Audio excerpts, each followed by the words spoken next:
Hello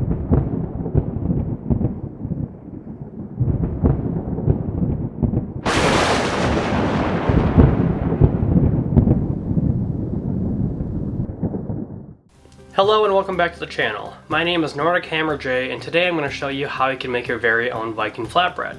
Now, Viking Flatbread is a pretty easy and simple recipe to make because it only has 4 ingredients: water, flour, butter, and salt. Now, besides those 4 ingredients, you can choose to have your flatbread be as fancy or simple as you like by adding whatever you want. Like today, I'll be adding flaxseed and oats to it because 1 is something that they had back in the day, so bonus, and 2, I think adding the flaxseed and the oats kind of gives the flatbread just a little bit more flavor and texture that makes the flatbread more enjoyable when you consume it. So feel free to add those with me when you make your flatbread, or not, and add things like blueberries or cranberries or honey or whatever you want, because at the end of the day, you should enjoy your flatbread. So also, with that in mind, the Viking flatbread was also referred to as a traveler's bread or traveling bread because typically this bread was made when they were traveling on the road. So this bread was typically made in a wooden bowl and then cooked on a campfire on a metal skillet, but thanks to some winter weather that we've had recently, I don't really think it's going to be possible to make this bread outside without having neighbors question and potentially bug me while filming. So to save some time, hopefully, today's flatbread will be made in the Food Forge kitchen with modern conveniences, but it's still going to taste the same. So I hope you enjoyed the video. Maybe you can hit that subscribe button as well before we get going, and let's get mixing. So enjoy. 3 cups of flour, 1 cup of water, ½ cup of oats, 2 tablespoons of flaxseed, 1 teaspoon of salt,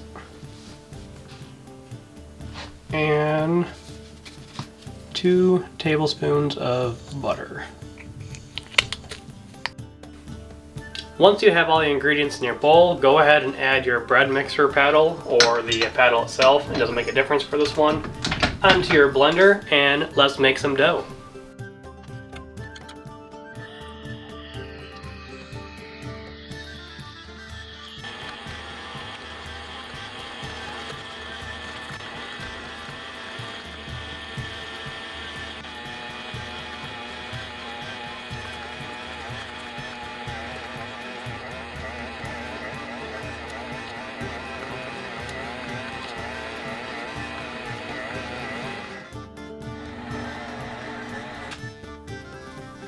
Okay, so once you get your dough mixed together, you're all set, obviously.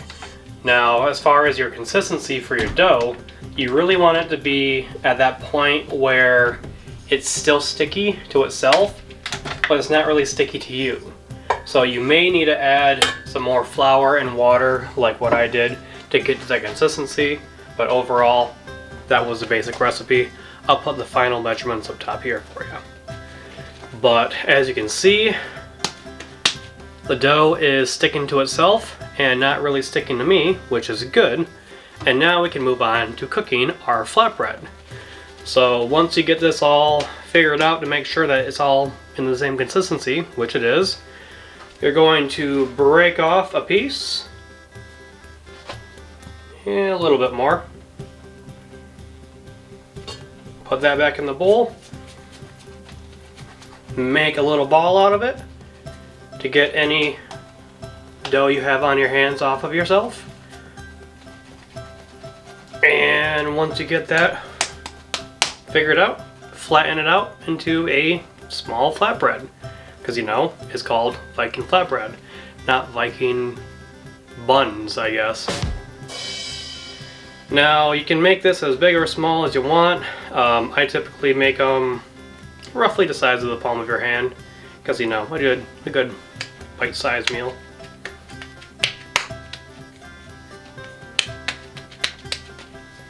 Once you get that to the size you're thinking,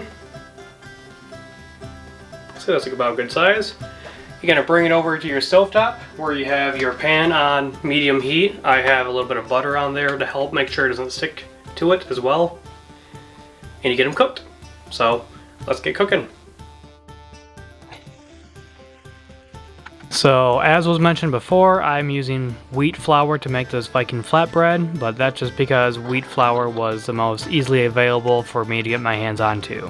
If you want to make your Viking flatbread a little bit more authentic, you can use a barley or a rye flour, which would be a little bit more commonly used back then because wheat was kind of more towards the end of the Viking baking era, I guess we're going to call it.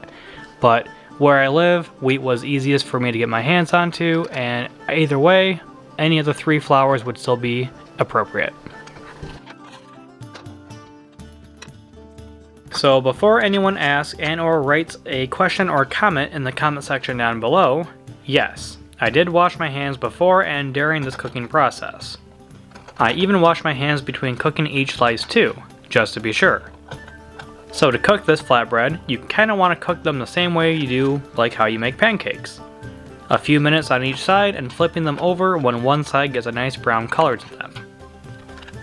Now, why I use my hands a lot to cook this flatbread is because, fun fact, Nordic HammerJ is colorblind. And while it may be obvious to you during the sped up cooking clip, it isn't obvious to me while I'm actually cooking them.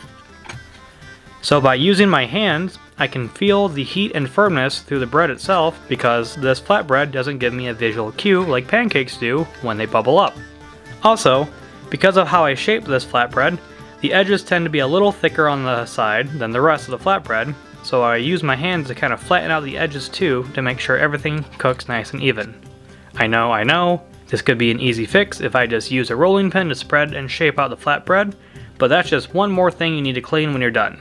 So, this method works for me, and I think it gives the bread a little bit more of a rustic feel too.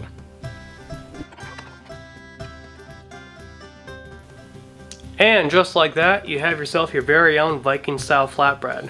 So like I said before, pretty simple to make and probably one of the easiest things you can make in the kitchen.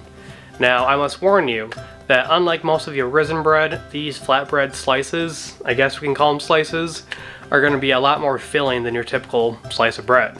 Because, you know, it's a very thick, dense piece of bread. But hey, that's what they're supposed to be.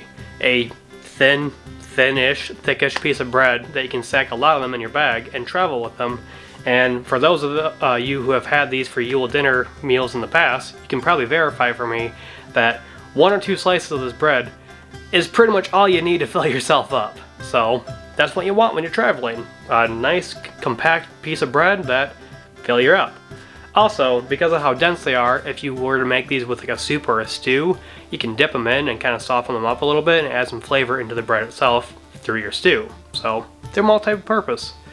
But I like to typically add a blueberry jam or a honey spread to my flatbread just to kind of add a little bit of sweetness to them. But you can eat these plain without any issue at all. They're still tasty because, you know, bread's bread. Bread's pretty good. Bread's great. Gotta love carbs. But yeah. That's pretty much the end of this video. If you have ever had flatbread before like this, let me know in the comments below. Or if you ever made Viking flatbread, please let me know what you put in your bread and how you make it. I'm curious to see how everyone makes their flatbread. If you like this video, give me a like or tell me that you like it down below as well. And if you haven't yet, please hit that subscribe button. It really helps out the channel. But yeah, that's pretty much it. If you'd like me to make these flatbreads over an open flame, like how they actually did it, let me know in the comments below as well. And when the summer temperature or spring temperature or just when there's no snow on the ground, I might be able to make another video about it. But let me know. So yeah, that's pretty much it. Hope you enjoyed this video, and if you have a chance, check out the other videos on my channel. Let me know what you think, and until next time, I'll see you then. Skål!